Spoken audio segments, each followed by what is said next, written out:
Ya kalau misalnya ikutin saya kan ya dokter ya.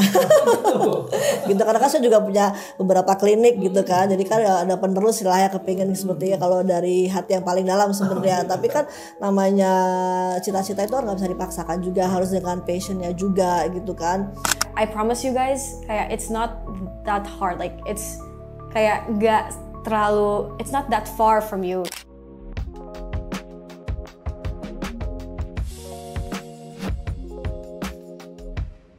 Oke, halo semua. Selamat datang di podcast Cotter Talks episode 3. Let's go. Perkenalkan, namaku Michael. Di sini akan jadi host kalian selama kita ngobrol-ngobrol di sini. Di sesi kali ini kita kedatangan tamu yang super spesial nih. Jadi kita kedatangan dari peserta Academy of Champions dan juga orang tuanya. Penasaran bukan gimana nih kulik dari mereka semua ini, dari tips-tips mereka mungkin nanti dari perjalanan di Academy of Champions. Jadi kita kedatangan Clarissa dan juga Bunda Ratna. Halo Clarissa dan juga Bunda Ratna.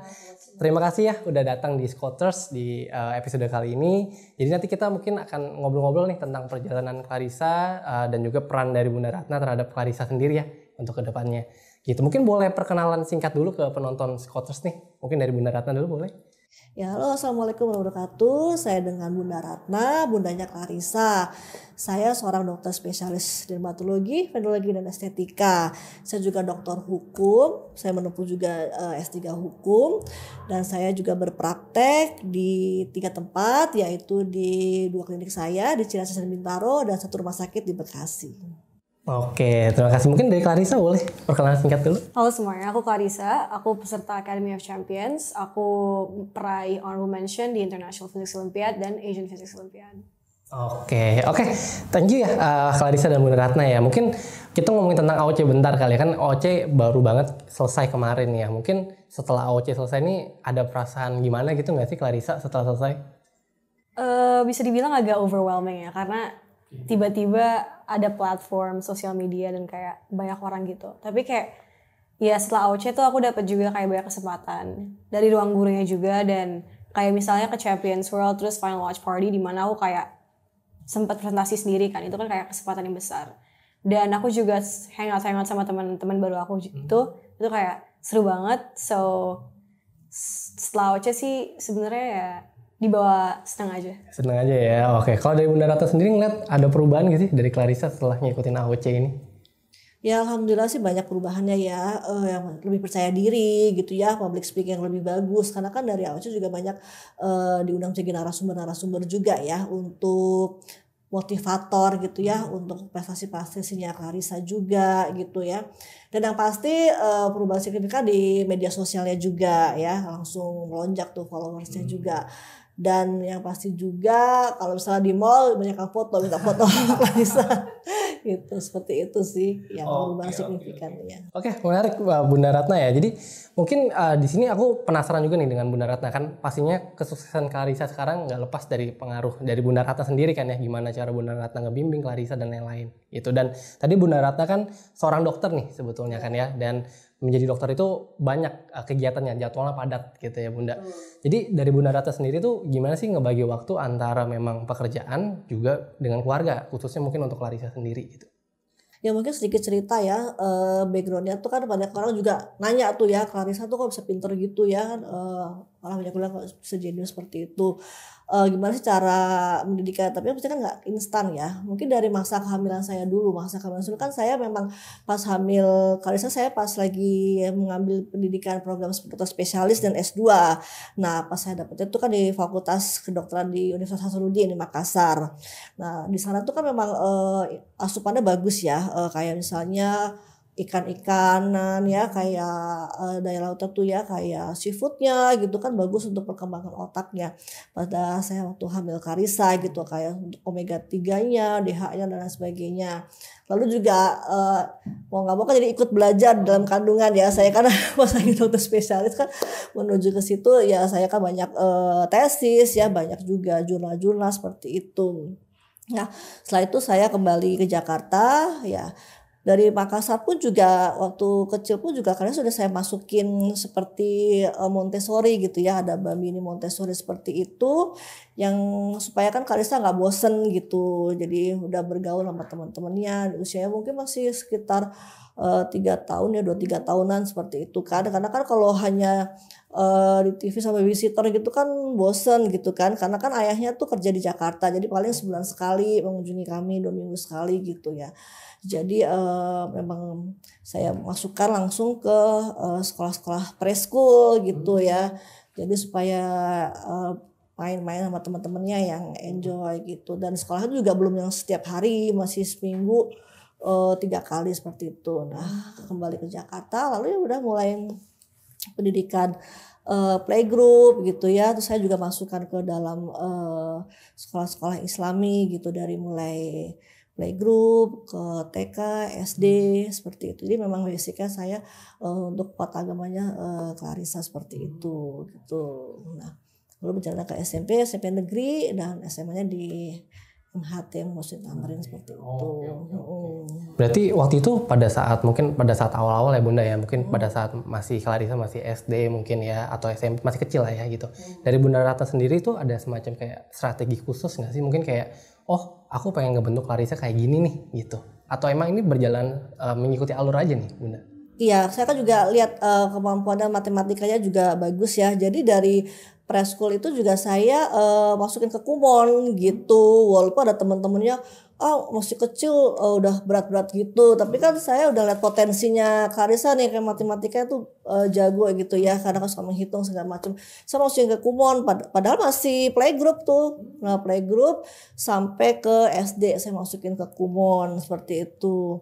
Dan setelah itu kan juga mulai SD kelas 5 tuh mulai les-les ya, gitu di bimbel untuk masuk ke SMP negeri. Dulu kan masih NEM soalnya gitu kan, jadi saya ke bimbel.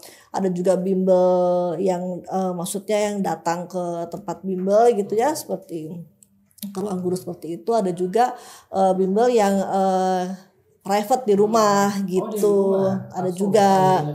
Iya, dan juga saya masukkan juga dari kecil itu karena saya kepingin anak-anak itu, karena kan di sekolahnya itu kan bilingual ya, English juga. Di sana juga masukkan ke les bahasa Inggris yang cukup terkenal gitu. Jadi dari preschool juga saya masukin gitu. Jadi karena kan kadang orang kan sering bosen gitu ya, boring kalau misalnya tuh ada kepingin lebih tahu orangnya tuh yang lebih kepingin banyak tahu gitu. Dan saya pikir dengan saya masukin kelas-kelas dari sejak dini gitu, jadi mengasah dia punya potensi di otaknya juga seperti itu, dan bahasanya juga. Oke, menarik ya. Mungkin kalau dari Clarissa sendiri nih, tadi kan mungkin dari perspektif bundanya ya, kayak Clarissa sedemikian rupa lah ya, diikutkan les-les mungkin dan lain-lain gitu. Kalau dari Clarissa sendiri, waktu itu mungkin kayak tadi ya, suka matematika dan emang kayak pengen lebih ambis lah ya, dapetin apa segala macam itu. Mulai dari kapan sih Clarissa kalau darimu? Kalau aku sendiri itu mulai dari SMP sih, aku mulai minta-minta les sendiri, dan itu gara-gara aku baru tahu MHT juga. Jadi aku ikut les-les yang emang terfokus buat MHT, buat masuk MHT. Dan setelah itu aku masuk MHT, aku juga ikut les-les Olim. Nah itu juga full dari aku sendiri, aku minta ke Bunda buat kayak ya nge-supportnya aja sih. Berarti waktu itu ada les Olimnya juga berarti ya, untuk ngebantu itu semua ya. Oke. Tapi kalau yang kayak pelajaran sendiri tuh Clarissa yang kayak, kan Clarissa sekarang kan emang fisik banget ya, menang lombanya yang paling bergengsi itu kan ya. Nah itu emang dari dulu emang suka itu Clarissa, atau kayak kebetulan masuk aja ke dunia itu?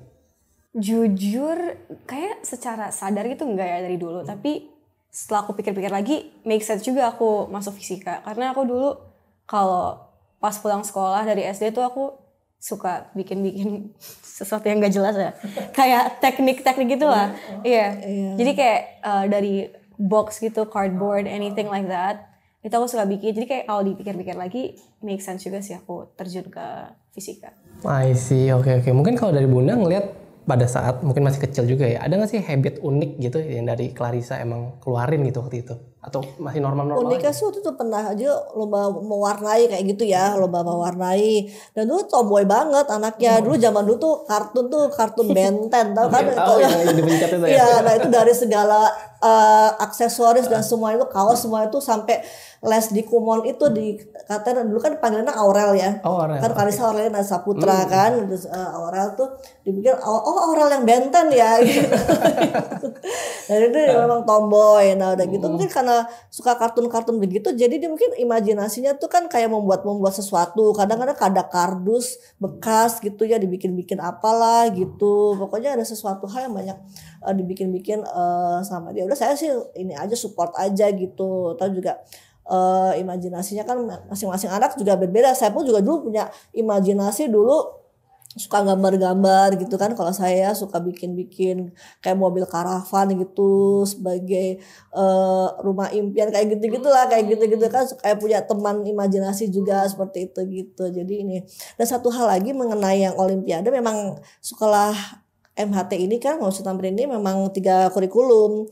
Jadi Kurnas, kurikulum Cambridge sama kelas olimpiade, kurikulum olimpiade. Jadi memang kalau untuk olimpiade memang dikhususkan gitu. Kalau mau peminatannya Clarissa ke fisika, memang ada kelas olimpiade untuk fisika. Itu memang ada khusus kelasnya gitu. Nah, di mana sebenarnya sih matematika juga jago ya. Ketika SD pun juga di UN juga 100 nilainya tuh juga. Iya gitu. Jadi memang untuk matematika dan sains itu memang menonjol gitu dibanding mata pelajaran lain. Jadi memang untuk di kelas olimpiade ini Clarissa kan lebih fokus ke fisika karena memang katanya kalau matematika lebih banyak kompetitornya gitu kan. Kalau fisik memang dia ternyata memang kalau di pelatnas itu, di pelatda itu satu perempuan gitu. Iya. Ya, kalau kemarin pas yang di pelatda itu dari Jakarta dari 10 itu Clarissa perempuan sendiri. Terus yang pas di APO dari 10 dari seluruh daerah ya di Indonesia, cuma Clarissa perempuan sendiri seperti itu. Jadi memang jarang memang yang fisika ya seperti itu untuk perempuan terutama gitu. Ya, kalau Clarissa sendiri kan waktu itu kan menang olimpiade, itu pertama kali kapan ya Clarissa ya? Kalau olimpiade sendiri? Olimpiade sendiri ya? Iya. Lebih ke OSN atau kayak lomba? Yang pertama kali banget gitu. Aku KSR. KSR ya? Yeah. Oh, KSR malah ya. Oke, itu dari KSR terus apa lagi tuh? Aku KSR, habis itu mungkin ada lomba lagi dari institusi lain, terus baru aku OSN. Baru OSN gitu. Oke. Waktu itu mungkin dari Bunda Ratna yang ngeliat ya kayak Clarissa menang lomba gitu ya. Tiba-tiba apakah memang expect Clarissa menang lomba terus gitu, kayak bakal menang nih gitu, atau kayak kaget juga waktu itu Bunda ngeliatnya? Ya memang saya arahkan juga kan dari SMP juga, alhamdulillah tuh juga ikut lomba apa itu kayak juara 1. Dia juara 1 dari SMP, sementara tuh pesertanya semuanya SMA gitu. Sampai kepala sekolah di SMP tuh kan takjub ya, dia dari SMP juara 1 sementara peserta lainnya tuh SMA semua gitu. Nah sejak itu tuh kayaknya potensial. Nah saya waktu itu kan COVID ya, jadi kan nggak terlalu banyak lomba-lomba gitu zaman SMP gitu. Jadi mulai mengenal OSN itu ya SMA gitu, dan olimpiade karena di MHT memang ada khusus kelas olimpiade. Jadi memang semua tuh anak-anak diaktifkan untuk selalu ikut lomba gitu, karena juga di MHT juga kan ada suatu upacara yang setiap Senin gitu ada apresiasi bila menang lomba diumumkan, terus kami juga orang tua datang gitu untuk apresiasi anak-anak ini yang ikut lomba-lomba juara seperti waktu itu. Mungkin Bunda Ratna, kalau dari Bunda Ratna sendiri ya, ketika emang Clarissa lebih pengen fokusin lagi kan ke olimpiade dan lain-lain, dan juga secara sekolah menyupport itu semua kan, ada support khusus kan dari Bunda Ratna ke Clarissa mungkin? Oh ya pasti kan Clarissa kan juga untuk olimpiade kan nggak cukup dari kelas olimpiade sekolah aja kan. Jadi ada juga private juga gitu untuk olimpiade, untuk menuju ke OSN, dari OSN menuju ke APO gitu kan. Karena itu kan untuk pelatnas itu dari pelatda ke OSN itu kan berat ya gitu kan, nasional. Nah untuk yang ke APO itu kan yang sungguh berat juga gitu kan, karena Asian Physics untuk olimpiade yang Asian itu juga kan saingan-saingannya juga seluruh Indonesia juga, itu kan yang jagonya semua suhu-suhunya itu ya.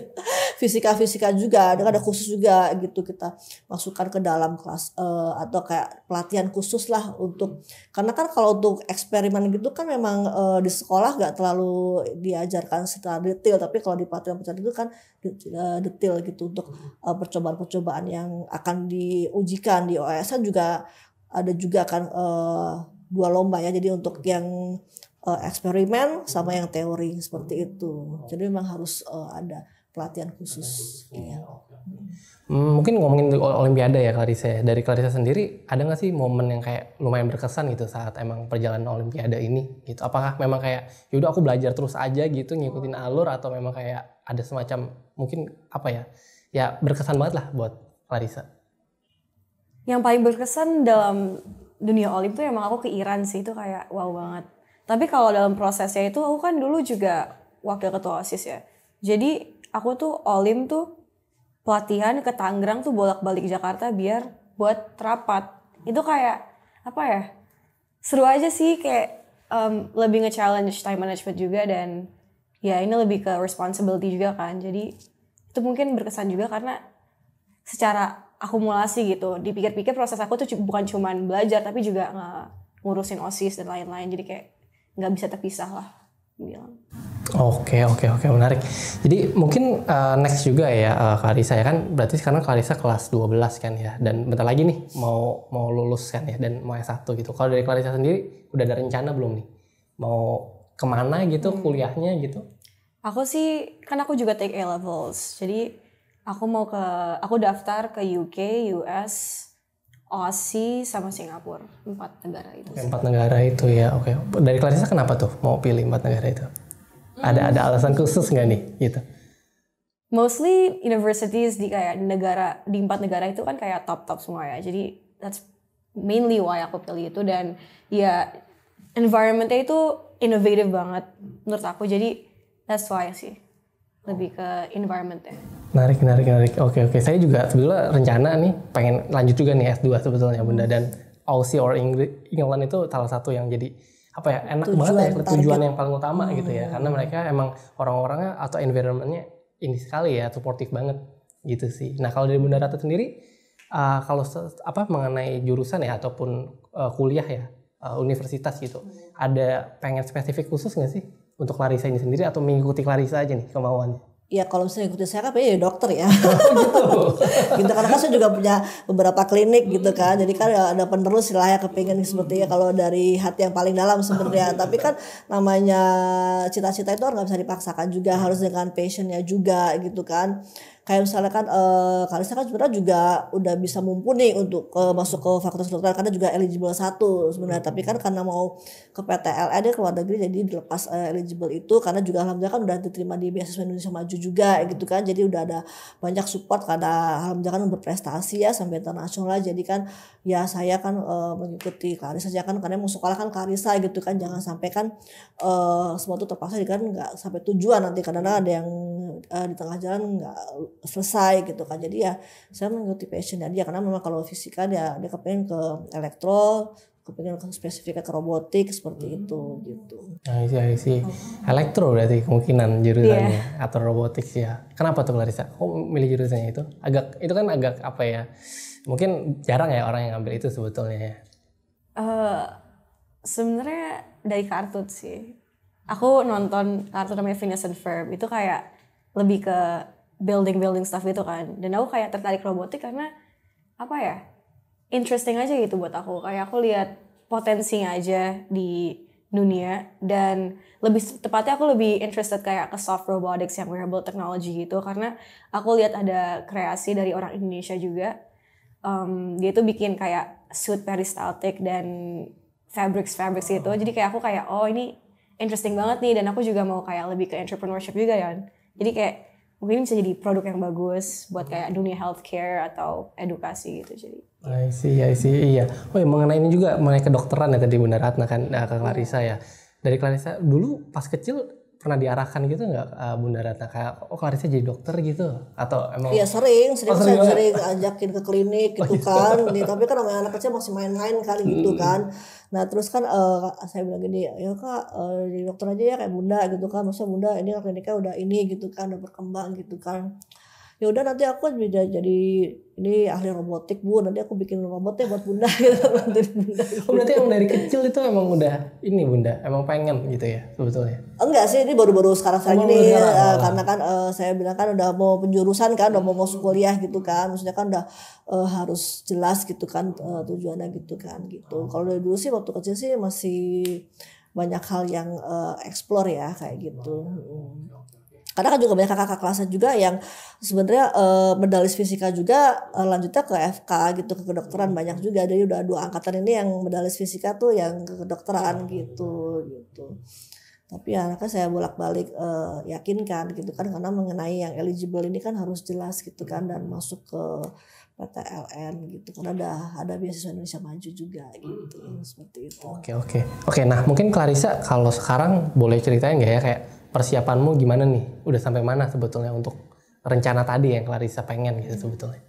Jadi aku tahun kemarin tuh udah dapet IELTS, SAT, sama A-levels. Aku terakhir tuh take A-levels, further math, November tahun kemarin, dan sebenarnya segala prosesnya itu selesai ya.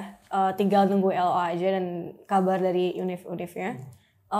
Jadi sebenarnya aku tuh masa-masa esai itu sekitar September sampai Desember dan Januari. Kemarin tuh paling terakhir aku submit tuh yang NTU NUS. Jadi itu tuh kalau nggak salah Februari awal. So sebenarnya persiapan aku itu aja sih.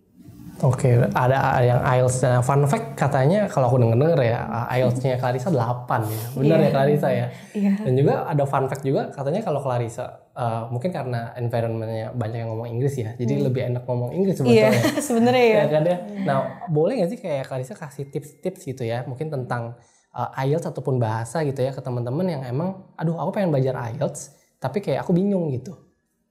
Oke, jadi menurut aku tuh IELTS tuh nggak bisa digampangin walaupun kalian jago bahasa Inggris. Jadi menurut aku kalian tuh cari IELTS mock test di internet tuh ada banyak banget.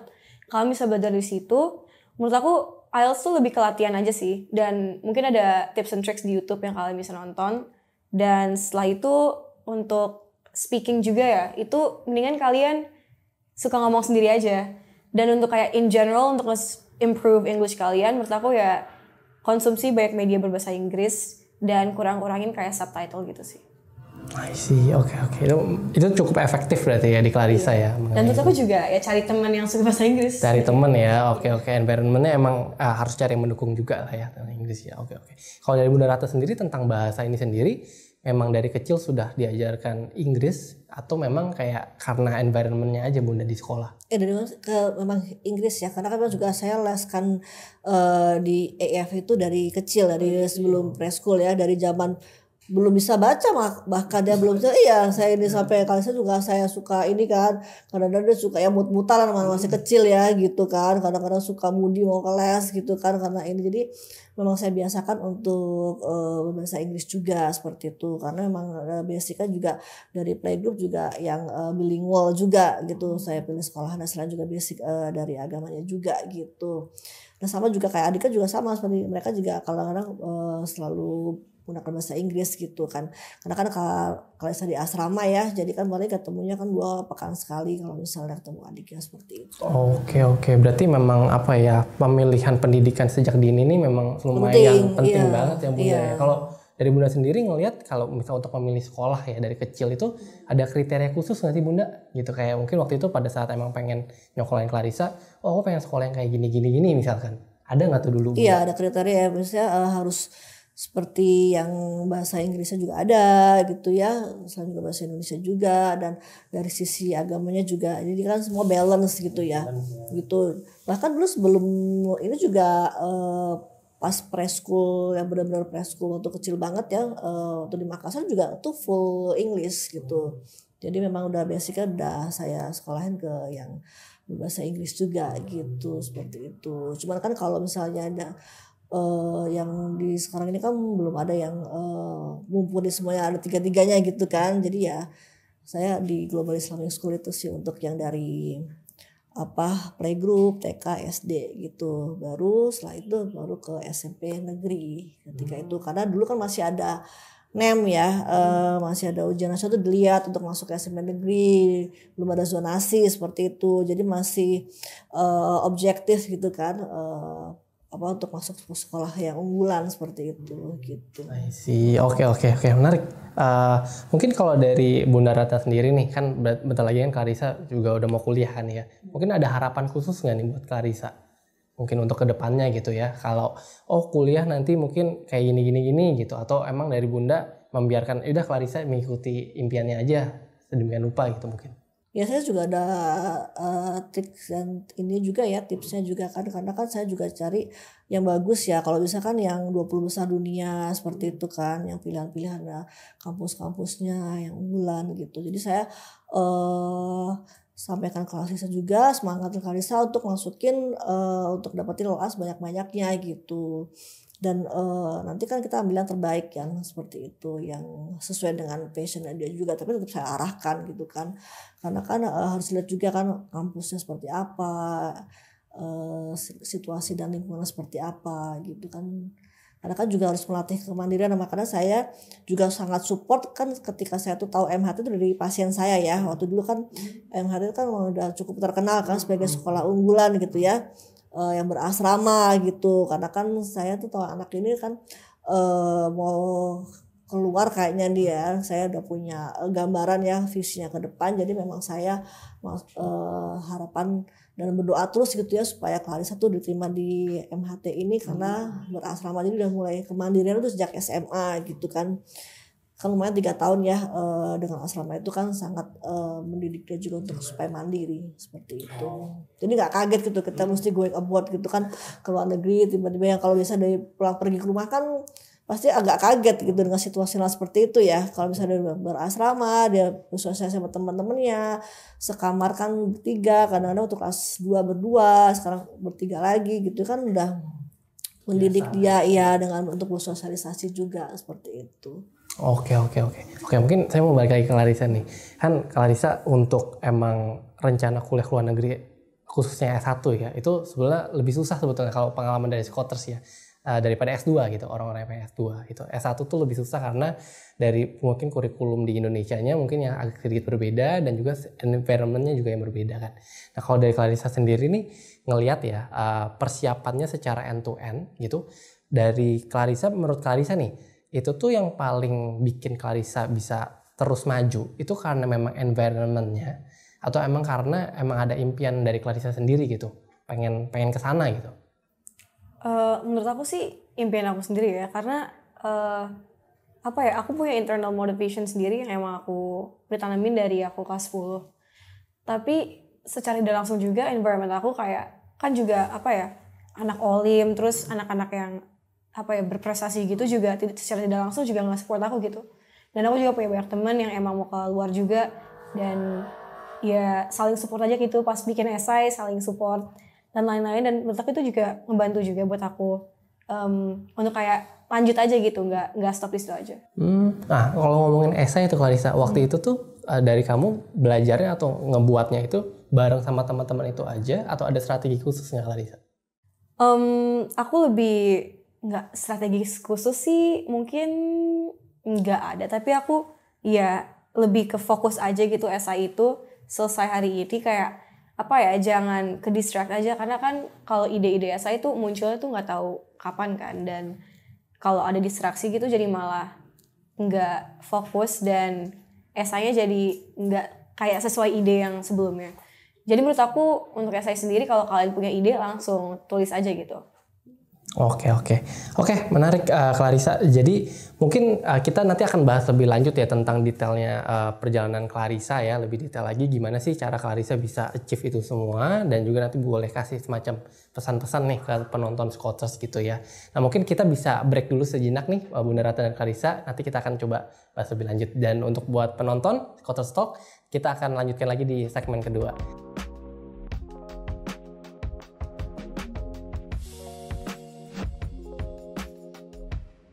Oke, kita balik lagi di Scholars Talk episode 3. Kita masuk ke segmen kedua ya, untuk ngobrolin lebih lanjut, sharing-sharing dari Clarissa dan juga Bunda Ratna di sini. Oke, mungkin sekarang kita akan ngobrol lebih lanjut tentang rencana kuliah ke luar negeri dari Clarissa sendiri ya. Mungkin Clarissa, tadi kan Clarissa ada rencana ya, udah pengen kuliah ke luar negeri gitu ya. Nah, dan juga kalau saya dengar-dengar dari Clarissa pengen ngincer beasiswanya juga kan ya. Nah, kalau dari Clarissa sendiri, tahapannya apa aja sih Clarissa mungkin yang untuk persiapan beasiswa itu? Jadi untuk beasiswa sendiri sebenarnya belum ada yang kayak, kalau dari Indonesia sendiri kan belum ada yang udah belum kayak open gitu ya. Recently yang aku apply itu kan ASEAN yang untuk NTU sendiri, dan itu butuh esai. Jadi aku bikin esai untuk itu, dan kalau nggak salah juga submit nilai ya. Tapi selain itu aku belum ada kayak dibilang kayak persiapan lagi, enggak, kayak lebih ke ya udah yang untuk kuliah ada gitu, dan misalnya kayak SAT IELTS itu udah ada, itu buat consideration juga. Oh ya, dan untuk ASEAN sendiri tuh butuh achievements juga, jadi secara kumulatif kayak olimpiade aku juga submit ke beasiswa itu. Oke. Pada saat proses itu mungkin apa sih yang paling sulit Clarissa menurut kamu dalam persiapannya? Menurut aku bisa dibilang bikin esainya sih, karena ya kalau olimpiade gitu kan tinggal submit ya, walaupun itu juga proses kayak untuk dapat achievements itu juga susah, tapi menurut aku dalam segi application-nya sendiri, essay itu yang paling sulit untuk semua application sih. Kayak untuk kuliah juga, I think essay itu kayak bener-bener butuh kayak otak creative writing-nya gitu, jadi iya. Oke. Waktu itu dalam membentuk essay itu Clarissa, apa sih bagian yang paling sulit menurutmu? Dalam mungkin kan ada yang mungkin tentang tujuan, ada yang tentang dan segala macam ya Clarissa ya. Nah, apa tuh waktu itu? Kalau nggak salah untuk yang kayak yang untuk ke Singapura sendiri kan mereka butuhnya yang concise, yang kayak langsung straight to the point ya. Dan untuk kayak nge-deliver a story yang straight to the point itu susah, karena sebenarnya ceritanya tuh panjang tapi kan disuruh kayak dalam kata yang sedikit tuh susah ya. Jadi menurut aku bagian itu yang susah sih. Oke, menarik ya. Oke, mungkin aku pengen ke Bunda Ratna ya. Nah, kan Clarissa tadi pengen daftar beasiswa ya. Nah, dari Bunda Ratna sendiri seberapa terlibat nih dalam proses Clarissa sendiri nih dalam mendaftar beasiswa itu? Iya, di samping itu kan Clarissa juga memang sudah dari kelas 10 tuh udah apply untuk beasiswa Indonesia Maju yang program pemerintah Indonesia ini ya, BIM 4 namanya ya. Memang kami semua dilibatkan memang untuk semuanya ya, karena kan dari BIM 4 itu tidak hanya langsung ke universitas yang dituju, tapi persiapannya nih. Jadi selama setahun kemarin udah persiapan dari kelas 11 nih. Kelas 11 gitu ya. Jadi banyak persiapannya, jadi untuk IELTS-nya ya, SAT juga ada project sosial gitu kan. Dan juga kalau misalnya itu kan juga dalam persiapan itu juga diinapkan di hotel gitu kan, yang sudah ditentukan oleh dari Puspersnasnya ya. Dan juga yang terakhir kemarin itu ada gelar karya, jadi proyek-proyek sosialnya itu dari BIM 4 tuh digelar karyakan di Kemendikbud seperti itu. Oke. Nah kan ini Clarissa amin ya keterima ya Bunda ya beasiswa dan kuliahnya gitu. Amin. Nah tapi dari Bunda Ratna ada sedikit mungkin ketakutan gak ya Bunda Ratna mungkin akan misalkan Clarissa kan berarti jauh nih nanti di luar negeri misalkan Bunda Ratna. Dari Bunda Ratna sendiri gimana nih ngelihat itu semua? Ya pasti itu ternyata benar suara ibu ya gitu kan. Karena kalau misalnya kan kemarin juga di Apo gitu kan di Malaysia kan di Kampar itu ya, itu tuh kan ketika Olimpiade tuh nggak boleh sama sekali ada gadget gitu ya. Jadi dikumpulin sama official panitianya gitu ya, dari iPad, dari HP, dari laptop. Kan saya sempat kaget kok nggak bisa dihubungin nih kali saya sama coachnya kan sama pelatihnya gitu. Memang dikumpulin. Nah, itu pertama kali kaget karena kalau SN gitu kan nggak ada ya, maksudnya olimpiade di Indonesia tuh tidak dikumpulkan seperti itu. Ketika sama sekali lost contact kan kita deg-degan juga ya, namanya kan di negeri orang nggak ada komunikasi sama sekali gitu. Ya cukup ini gitu. Dan ketika IPO di Iran pun juga sama gitu kan. Ya kita semuanya berdoa gitu seperti itu. Dan Clarissa juga waktu di BIM 4 juga kan alhamdulillah juga diberangkatkan untuk summer camp di UCLA Berkeley ya. Jadi ya alhamdulillah juga bersama teman-teman yang terpilih itu udah 10 orang gitu. Jadi udah mulai belajar juga mandiri itu. Tapi juga kita khawatir kan, namanya di Amerika kan juga cukup lama di sana kan, dan saya selalu tanya kabar gimana, minta foto-fotonya segala macem gitu. Dan alhamdulillah juga ada perkumpulan orang tua yang di dalam WA group gitu kan, jadi ketika kita bisa menanyakan saling kabarnya gitu. Oke. Soalnya kan banyak ya Bunda ya orang tua mungkin yang emang ada potensi nih anaknya sebetulnya untuk bisa kuliah ke luar negeri, tapi memang karena takut aja gitu, ataupun kayak mereka nggak izinin anaknya, jadi semuanya kehambat tuh ya Bunda ya. Nah mungkin dari Bunda sendiri kalau misalkan nih ada orang tua nih yang nonton juga ya dan merasa mungkin kayak aduh aku takut gitu, ragu gitu ya untuk ngedukung anaknya atau ngizinin buat kuliah ke luar negeri gitu. Nah dari Bunda Ratna ada pesan gak nih buat orang tua yang lagi nonton ini sekarang? Iya, untuk para orang tua ya, yang pastinya ya kalau untuk anak-anak, misalnya anak-anak tuh ya support. Ya kan kita juga bisa masih mengunjungi untuk mempersiapkan ketika mereka di sana juga gitu kan nggak langsung kita lepas gitu kan. Itu kan salah satu apa support ya dan doa yang pastinya yang tidak terus menerus ya tiada henti gitu untuk supaya anak-anaknya dapat mencapai cita-cita luar negeri. Dan saya pun juga dulu kan untuk ambil spesialis dan S2 kan juga saya merantau gitu kan, ketika mungkin orang tua saya juga khawatir walaupun masih di Indonesia ya, tapi kan cukup jauh tuh di Makassar kan, 2 jam penerbangan dari Jakarta. Itu pasti kan juga ada ketar-ketir, tapi kan demi cita saya kepengen dapat spesialis kan, spesialis kulit dan kelamin ketika itu kan sebelum berubah namanya, dan ambil S2 juga, saya ambil magister kesehatan juga ya demi saya mudah itu, dan orang tua pasti support ya karena papa saya kan juga dokter juga gitu, jadi udah ngerti lah passion anaknya tuh ya, samalah saya juga seperti itu ke anak saya juga gitu, dapat juga dari bimbingan orang tua saya gitu kan, juga yang juga merelakan juga anaknya untuk studi di luar kota dan ini untuk luar negeri seperti itu. Oke, luar biasa Bunda Ratna. Iya. Oke, mungkin kalau dari Clarissa nih juga mungkin banyak ya, mungkin teman-teman kayak Clarissa ya, adik-adik kelas Clarissa nih mungkin masih kelas 10, kelas 11 gitu, dan juga mungkin masih ragu gitu ya, kayak emang bisa ya aku pengen punya mimpi kuliah ke luar negeri gitu, karena mungkin kuliah di Indonesia aja ataupun yang top ya di Indonesia tuh masih kayak aku bisa ya, apalagi kuliah ke luar negeri gitu kan ya. Nah, kalau dari Clarissa sendiri bisa nggak nih kasih semacam pesan-pesan juga mungkin untuk adik-adik kelas Clarissa yang biar semangat gitu, atau ternyata mimpi itu bisa loh ternyata untuk kita capai. Kayak menurut aku sendiri tuh nggak ada yang bisa kayak nothing's impossible gitu kan. Jadi menurut aku kalau kalian emang mau keluar negeri, coba kayak fulfill requirements-nya SAT, IELTS, kayak 2 itu dulu, dan ya kalian tuh lebih cari tahu juga tentang univ-univ luar negeri. Kayak I promise you guys, kayak it's not that hard, like it's kayak nggak terlalu, it's not that far from you. Kayak kalian kalau mau ke OSI juga kan requirement-nya cuman kayak SAT, IELTS, dan kalau misalnya kayak UK itu butuh A-level. Jadi kayak kalian lebih kekenalin requirements-nya dulu, dan juga kayak ya environment-nya juga. And menurut aku juga kayak kalian juga latih-latihan SI, and menurut aku dengan semua itu kalian bisa kuliah ke luar negeri. Oke, luar biasa Clarissa.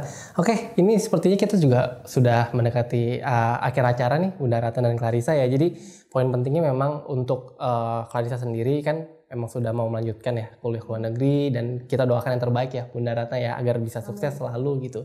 Dan juga Bunda Ratna ini kalau kita lihat kan udah dari jadi dokter, working moms gitu kan ya, tapi tetap menyupport Clarissa gitu ya. Nah, jadi emang luar biasa banget nih, dan terima kasih banyak ya Bunda Ratna dan juga Clarissa udah ngobrol-ngobrol nih di sharing di episode Scottish Talk kali ini, dan semoga nanti kita bisa ketemu lebih lanjut untuk bisa tahu nih kelanjutan Clarissa nanti seperti apa. Mungkin nanti kalau emang Clarissa udah kuliah di luar negeri, kita bisa undang lagi untuk ngobrol ya, untuk sharing pengalaman di sana. Ya, itu paling hati. Ya, mungkin untuk terakhir Bunda Ratna ada yang mau disampaikan lagi mungkin untuk penonton, kalau ada yang pengen disampaikan?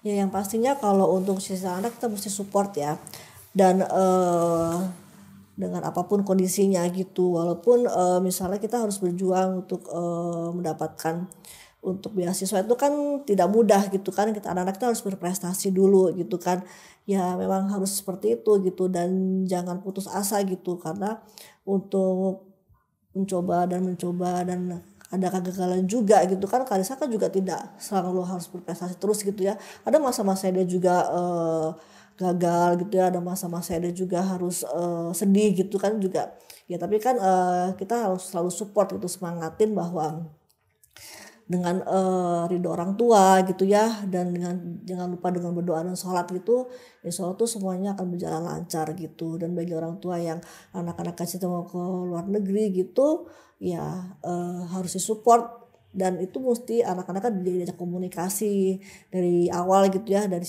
misalnya kelas 10 gitu ya, kamu tujuannya mau kemana gitu kan, karena dari situ kan kita memang basicnya, dasarnya untuk selanjutnya tuh untuk, karena tuh kan nggak lama gitu ya, sebentar loh, 3 tahun itu tuh berjalan tuh cepet aja gitu. Apalagi nih Clarissa kan memang hidupnya kan untuk Olimpiade terus ya. Mungkin di 3 tahun ini hanya setahun mungkin sekolahnya ya, karena kan dari kelas 10 tuh OSN ya, pelatnas gitu kan, pelatnas pun juga ada APO, ada IPO, belum lagi dia BIM 4 ini ya ke summer camp ke UC Berkeley dan sebagainya tuh cepat sekali gitu. Memang anaknya tuh intens untuk komunikasi untuk tujuannya nanti gitu. Dan kalau untuk yang keluar negeri ya memang harus benar-benar full support ya dari orang tuanya gitu. Oke, luar biasa Bunda Ratna. Terima kasih sekali lagi ya Bunda Ratna dan juga Clarissa. Mungkin bisa kita tutup, dan untuk teman-teman biar nggak ketinggalan episode berikutnya di Scoters Talk, nanti kita akan episode berikutnya pastinya dengan pembicara, narasumber yang lebih keren lagi dan lebih seru lagi. Jadi jangan lupa follow dan juga subscribe dari YouTube dan Instagram Scoters sendiri. Oke, terima kasih untuk sharing-sharingnya kali ini, dan kita akan berjumpa lagi di episode berikutnya. Dadah!